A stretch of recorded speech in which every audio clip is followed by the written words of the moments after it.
Hi everyone, welcome to Funest Home. तो आज हम बात करने वाले हैं how to plan your interior series के पार्ट 2 के बारे में। तो पार्ट 1 के बारे में हम ऑलरेडी बात कर चुके हैं पहले वीडियो में। तो जिसे नहीं देखा है वो वीडियो वो आई बटन में या डिस्क्रिप्शन बॉक्स में जाके देख सकते हैं। तो पहले वीडियो में हमने बात किया था इनिशियल फेज़ के बारे में। आपको ब्रीफ कर देती हूँ कि जब हम अपने घर का इंटीरियर प्लान करते हैं तो ये कितने पार्ट्स में डिवाइडेड होता है। तो पहला होता है इनिशियल फेज़, जिसके ऊपर मैं ऑलरेडी वीडियो बना चुकी हूँ, जिसमें हम टेंटेटिव डिज़ाइन, कोटेशन एंड एक बजट सेट करते हैं। एंड फिर उसके बाद हम प्रोसीड करते हैं डिज़ाइन फ़ेज़ की ओर। तो डिज़ाइन फ़ेज़ जिसके बारे में हम इस वीडियो में बात करने वाले हैं। और थर्ड आता है मैन्युफैक्चरिंग एंड इंस्टॉलेशन। तो इस वीडियो में हम समझेंगे कि स्टेप बाय स्टेप आप अपने घर के इंटीरियर को कैसे प्रोसीड कर सकते हैं, कौन सी चीज़ पहले करनी है, कौन सी चीज़ बाद में करनी है।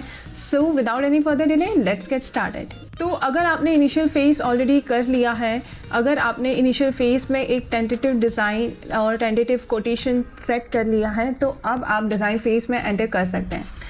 तो डिज़ाइन फेज़ में सबसे पहला स्टेप होता है आपके घर का मेजरमेंट। तो जो बिल्डर जो मेजरमेंट देते हैं और फिर जब हम घर पे जाके मेजरमेंट लेते हैं उसमें थोड़ा सा वेरिएशन होता है। तो एक्चुअल डिज़ाइन स्टार्ट करने से पहले ये मेजरमेंट लेना बहुत इंपॉर्टेंट होता है। सेकेंड स्टेप है कि 3D डिज़ाइन बनाना। जो भी आपके घर का साइज़ होगा, एक्चुअल साइज़, उसके बेसिस पे डिज़ाइनर आपको 3D डिज़ाइंस क्रिएट करके देंगे। अगर आपने डिज़ाइनर को हायर किया है तो वो ये सब करेंगे। अगर नहीं तो आप इस स्टेज पे आप किसी 3D विजुअलाइज़र या डिज़ाइनर से सिर्फ कंसल्टेंसी ले सकते हैं, उनसे सिर्फ ड्राइंग्स बना सकते हैं। आपकी जो भी रिक्वायरमेंट्स हैं और आपकी जो भी डिज़ाइंस हैं आपको पसंद है उसके अकॉर्डिंग आप इनसे ड्राइंग्स वगैरह बनवा सकते हैं। तो इसका क्या बेनिफिट होगा कि आपको एक्चुअल में दिखेगा कि आपका घर कैसे दिखने वाला है 3D सॉफ्टवेयर में।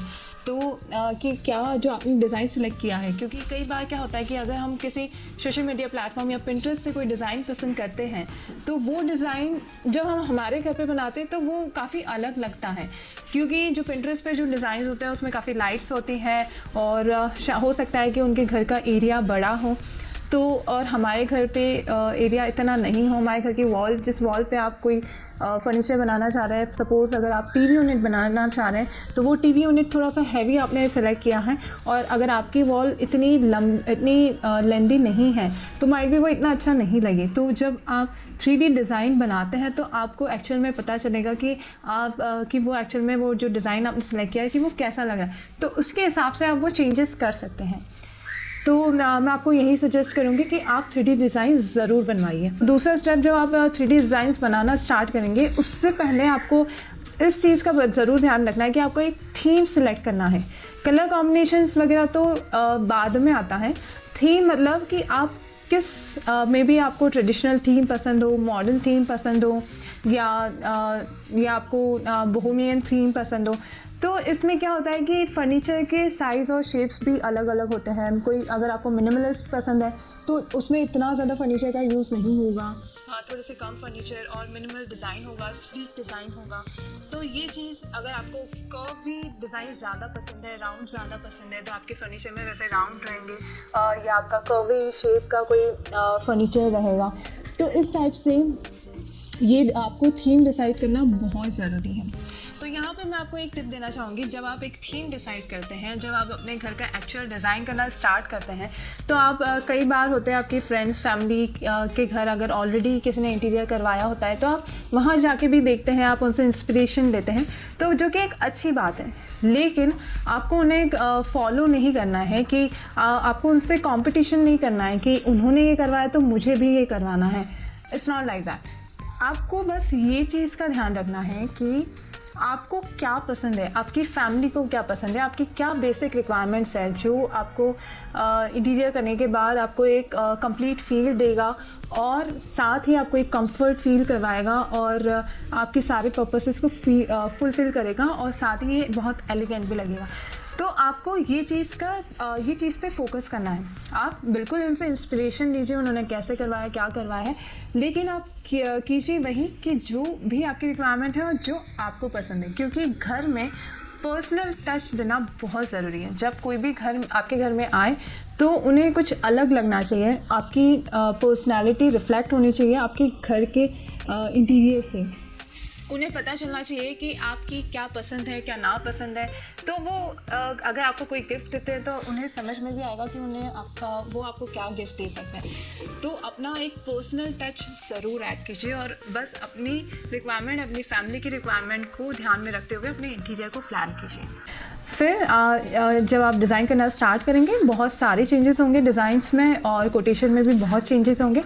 तो इस तरह से आप वो एक डिज़ाइन क्रिएट कर लीजिए अपने पूरे घर का। अब यहाँ पर मैं आपको एक और टिप देना चाहूँगी। ओके, तो अब बात आती है कि कौन सी चीज़ें आप फिक्स फर्नीचर में रखें और कौन सी चीज़ आप लूज़ में रखें। कम्प्लीटली आप पे डिपेंड करता है कि आपके घर में कितने मेंबर्स हैं, आप कितने सालों तक वो घर में रहना प्रेफर करेंगे, या आपके घर में कोई चिल्ड्रन है। तो ऐसे में आप क्या कर सकते हैं, अगर कोई उनका रूम है, डेडिकेटेड रूम है, तो उसमें आप लूज़ फर्नीचर्स का यूज़ कर सकते हैं। इवन वार्डरोब्स आप लूज़ फर्नीचर में इवन वार्डरोब्स में आप लूज़ फर्नीचर में जा सकते हैं, क्योंकि अधिकतर फ्लैट्स में हमारे पास इतना ज़्यादा स्पेस नहीं होता है। तो हो सकता है कि किड्स रूम को आप एज अ गेस्ट रूम भी यूज़ करें। तो जब आप एक तो उसका बेनिफिट क्या होता है, अगर आप सारी चीज़ें उस रूम में अगर लूज़ फर्नीचर में रखते हैं, तो एक तो बेनिफिट सबसे पहले ये होगा कि जैसे जैसे आपका चाइल्ड बड़ा होता जाएगा तो उसकी रिक्वायरमेंट्स, उसकी पसंद नापसंद वो भी बहुत चेंज होंगी। तो जो आप इंटीरियर अभी करवा रहे हैं, जिस कलर का वार्डरोब आप अभी ले रहे, हो सकता है उनके बड़े होने के बाद उन्हें कुछ और चीज़ें पसंद आएँ। तो अगर वो लूज़ फर्नीचर्स आप रखेंगे तो आप उसे चेंज कर पाएंगे टाइम टू टाइम, और आपके पास बहुत ज़्यादा फ्लेक्सिबिलिटी होगी। तो आप इस तरीके से भी सोच सकते हैं। और एक और इम्पॉर्टेंट बात मैं बताना चाहूँगी एक्चुअल डिज़ाइन बनाने के साथ साथ, कि जब आप बनाएं तो आप लूज़ फर्नीचर, अगर जैसे आपका बेड है, आपका कोई बेडरूम है, ठीक है, तो आपके बेडरूम का लेंथ इतना ज़्यादा नहीं है। सपोज़ वहाँ पे एक वार्डरोब आ रही है, उसके साथ ही एक डबल बेड भी आ रहा है। तो वार्डरोब और बेड के बीच में, और वॉल और बेड के बीच में बहुत ज़्यादा स्पेस नहीं है। तो ऐसे में तो आप ऑफ कोर्स आप स्लाइडिंग वार्डरोब का यूज़ करेंगे, लेकिन आपको साथ ही ये भी सिलेक्ट करना है कि आप कौन से साइज़ का बेड लेंगे, क्या क्वीन साइज़ का लेंगे या किंग साइज़ का लेंगे।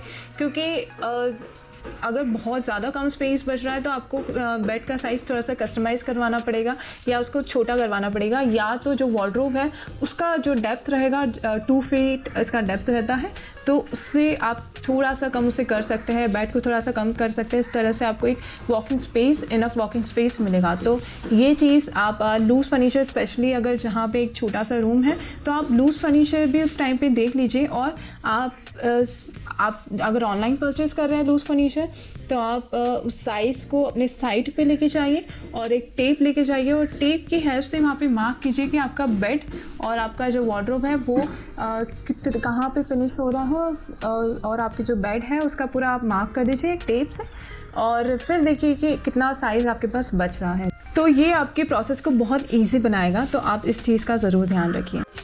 और जब हम मेजरमेंट्स ले लेते हैं, तो यहाँ पर मैं आपको एक चीज़ बताना चाहूँगी कि अगर आपका घर अंडर कंस्ट्रक्शन है, तो हम जनरली क्या सोचते हैं कि जब हमारा घर पूरा कंप्लीट हो जाएगा उसके बाद हम इंटीरियर की प्लानिंग करेंगे। तो ऐसा नहीं है। जब आपका घर अंडर कंस्ट्रक्शन है तभी ही आपको अपने घर का इंटीरियर भी प्लान करना है साथ ही साथ। इससे आपको क्या बेनिफिट होगा, एक तो कि आपका जो भी इलेक्ट्रिकल पॉइंट्स है, अगर आप कोई इंटीरियर प्लान कर रहे हैं, सपोज़ किचन है, तो किचन में आपके कितने अप्लाइंसेस होने वाले हैं, कहाँ अप्लाइंसेस होने वाले। क्योंकि जब मैं इलेक्ट्रिकल की बात करूँ तो बिल्डर्स ज़्यादा इलेक्ट्रिकल पॉइंट्स प्रोवाइड नहीं करते हैं। बहुत जो एक बेसिक जहाँ पे रिक्वायरमेंट होती है उतने ही करते हैं। और जब हम इंटीरियर प्लान करने पड़ते हैं तो हमें काफ़ी सारे इलेक्ट्रिकल पॉइंट्स ऐड करने होते हैं, या तो हमें शिफ्टिंग करनी होती है किसी भी इलेक्ट्रिकल पॉइंट से। क्योंकि कई बार होता है कि हम कुछ अप्लाइंसेस कहीं, जैसे अवन हो गया, माइक्रोवेव हो गया, वो बिल्ट इन फर्नीचर में रखते हैं और वहाँ पे ऐसे कोई प्रोविजंस नहीं रहते, तो हमें शिफ्ट करना पड़ता है। तो ऐसे में तभी अगर आपका घर अंडर कंस्ट्रक्शन है तो आप इलेक्ट्रिकल पॉइंट्स भी साथ ही साथ हर एक रूम में आप साथ ही साथ प्लान कीजिए, और एक्स्ट्रा ही प्लान कीजिए, और प्लम्बिंग पॉइंट भी साथ में आप प्लान कीजिए। कोई वॉल अगर आपको नहीं चाहिए जो बिल्डर ने प्रोवाइड की है, तो आप वो वॉल स्किप कर सकते हैं, बिल्डर से रिक्वेस्ट कर सकते हैं कि हमें वो वॉल की ज़रूरत नहीं है। तो आगे जाके आपका ये टाइम और पैसा दोनों बचाएगा अगर आप साथ ही साथ इंटीरियर भी प्लान करें। तो नेक्स्ट स्टेप आता है लाइटिंग। फर्नीचर प्लान करने के बाद जब आपका फर्नीचर पूरा फाइनलाइज हो जाए कि किस शेप में, किस साइज़ में, किस जगह पर आ रहा है, ये पूरा आपका डिज़ाइन में फाइनलाइज हो जाता है, उसके बाद आपको प्लान करना है लाइटिंग्स। तो लाइटिंग्स आपको किस फर्नीचर पे किस तरह की लाइटिंग्स आपको प्रोवाइड करनी है। जो बेसिक्स लाइट होती है वो तो ठीक है, इसके अलावा भी स्पॉट लाइट्स, जैसे लिविंग रूम में सोफ़ा वॉल है, उसके बैक पे आपको कुछ आर्ट पीस लगाना है, तो उस पर आप अगर फोकस लाइट लगाते हैं तो वो ये और भी उस चीज़ को ब्यूटीफाई करेगा। तो इस तरीके से आपको ये चीज़ भी प्लान करना है कि आप वॉल पे क्या क्या डिस्प्ले करने वाले हैं, या किसी फर्नीचर कैबिनेट्स में, ओपन शेल्फ्स में आप क्या क्या डिस्प्ले करने वाले हैं, उस हिसाब से वहाँ पे स्पॉटलाइट्स लगा सकते हैं। तो ये चीज़ आपको ध्यान रखनी है कि कहाँ कहाँ पे आप फोकल पॉइंट क्रिएट करने वाले हैं, उस हिसाब से आपको लाइटिंग भी प्लान करनी पड़ेगी। कहाँ पे आप कितना हैंगिंग लाइट्स देने वाले हैं, या फ्लो लैम्प्स देने वाले हैं, या फोकल लाइट या ट्रैक लाइट आप देने वाले हैं, तो उस चीज़ का आप प्लान कर सकते हैं स्टेज पे। तो अब बारी आती है कलर कॉम्बिनेशन की। तो कलर कॉम्बिनेशन सबसे इम्पॉर्टेंट पार्ट है इंटीरियर डिज़ाइन का, क्योंकि अगर आपका फर्नीचर अच्छा है, सब कुछ अच्छा है, शेप साइज़ सब कुछ अच्छा है, लेकिन अगर आपका कलर कॉम्बिनेशन अच्छा नहीं है तो आपका इंटीरियर इतना अच्छा नहीं लगेगा। तो आपको पहले तो ये देखना है कि आपकी चॉइस क्या है कलर्स को लेके, या आपके फैमिली की चॉइसेस क्या है। तो आप इस तरीके से भी देख सकते हैं कि आप किस टाइप के कपड़े पहनना पसंद करते हैं, किस कलर के आप कपड़े पहनना पसंद करते हैं, क्या प्रिंटेड रहते हैं या प्लेन रहते हैं, उस हिसाब से आप कर सकते हैं। तो ये चीज़ को ध्यान में रखते हुए आप एक कलर कॉम्बिनेशन सेट कर सकते हैं। तो जब आपको अगर इतना समझ में नहीं आ रहा है तो आप क्या कर सकते हैं कि सारी वॉल्स को आप एक कलर टोन में रख सकते हैं, न्यूट्रल टोन में रख सकते हैं, लाइक वाइट, बेज और ग्रे कलर में। और अगर आपको कोई bright colours, bold colours use करने हैं तो वो आप लूज़ फर्नीचर्स में कर सकते हैं, एक्सेसरीज़ में कर सकते हैं। फॉर एग्जांपल, अगर आप सोफ़ा में यूज़ कर सकते हैं, आपके काउच में आप डार्क कलर यूज़ कर सकते हैं, या अगर आपको कोई प्रिंट पसंद है तो आप वो प्रिंट एक एक्सेंट चेयर में यूज़ कर सकते हैं, या रग में आप एक प्रिंटेड रग आप यूज़ कर सकते हैं, कलरफुल रग आप यूज़ कर सकते हैं, कर्टन में यूज़ कर सकते हैं, तो आप पिलो कवर्स में आप यूज़ कर सकते हैं। तो ये सारी जगह आपके जो फेवरेट कलर्स हैं वो यूज़ कर सकते हैं। तो इस तरह से आप सेफ़र साइड में रह के आप अपने कलर कॉम्बिनेशंस को इस तरह से सिलेक्ट कर सकते हैं, आप मूड बोर्ड क्रिएट कर सकते हैं। तो अभी हम इस चीज़ में इतना डीप में नहीं जाएंगे कि आप कलर्स कैसे सिलेक्ट कर सकते हैं, वो उस पर मैं एक डेडिकेटेड वीडियो बनाऊंगी। बस आपको यही थोड़ा सा ब्रीफ मैं बताना चाहूँगी कि आप इस तरह से कलर कॉम्बिनेशन सेट कर सकते हैं। तो आप अपने घर के इंटीरियर में पर्सनल टच देना बिल्कुल मत भूलिएगा। अगर आप ज़्यादा वैकेशन, आप ज़्यादा ट्रिप पे जाते हैं, आप चाहते हैं कि आप अपने फ़ोटोग्राफ्स डिस्प्ले करें, तो आप किसी भी वॉल पे, चाहे वो लिविंग रूम में हो या फॉयर में हो या बेडरूम में हो, वहाँ पे आप अपनी फैमिली पिक्चर्स ज़रूर ऐड कीजिए। तो इस तरह से आप डिज़ाइंस को या प्रिंट्स को या कलर्स को मिक्स मैच कर सकते हैं, क्योंकि होता है कि हर फैमिली मेम्बर्स की अलग अलग चॉइस होती है। तो सबको साथ में रख के एक कॉमन ग्राउंड पे आके सारी चीज़ों को आप मर्ज कर सकते हैं, अलग अलग कलर्स कॉम्बिनेशन दे सकते हैं, अलग अलग प्रिंट्स आप ऐड कर सकते हैं। तो इस तरीके से आप अपने घर को बहुत एलिगेंट बना सकते हैं। तो ये था कलर कॉम्बिनेशन वाला पार्ट। उसके बाद आता है एक्सेसराइजिंग द स्पेस। तो हमने सब कुछ कर लिया, अब हमारा घर भी रेडी हो गया, लेकिन हमारा घर अभी खाली है, उसमें कोई फर्नीचर पे कोई आर्ट पीसेस नहीं है, कोई भी कुछ डिस्प्ले नहीं है, तो वो थोड़ा इनकम्प्लीट सा लगता है। तो उसे कंप्लीट करने के लिए आपको कुछ डिस्प्ले करना होगा। अगर आपको कुछ चीज़ों का कलेक्शन करना पसंद है, अगर आप ट्रिप पे जाते हैं, वहाँ से आप नई नई चीज़ें परचेज़ करके आते हैं, तो आप उसे डिस्प्ले कर सकते हैं। तो इस तरीके से आप अपने घर को बहुत ही ब्यूटीफुली डिज़ाइन कर सकते हैं। तो ये था डिज़ाइन फेस के बारे में। आई होप आपके लिए ये वीडियो हेल्पफुल रहा होगा। अगर आपको कोई क्वेरीज़ है तो आप नीचे कमेंट करके पूछ सकते हैं। आप इस सीरीज़ के how to plan your interiors के दोनों पार्ट देखिए, और इस वीडियो को लाइक, शेयर और सब्सक्राइब कीजिए, और बेल आइकन को क्लिक कीजिए ताकि जब भी हम हमारा नया वीडियो लेकर आए तो आपको उसकी इन्फॉर्मेशन मिलती रहे। वीडियो देखने के लिए थैंक यू सो मच। मिलते हैं नेक्स्ट वीडियो में। Till then, bye bye, take care.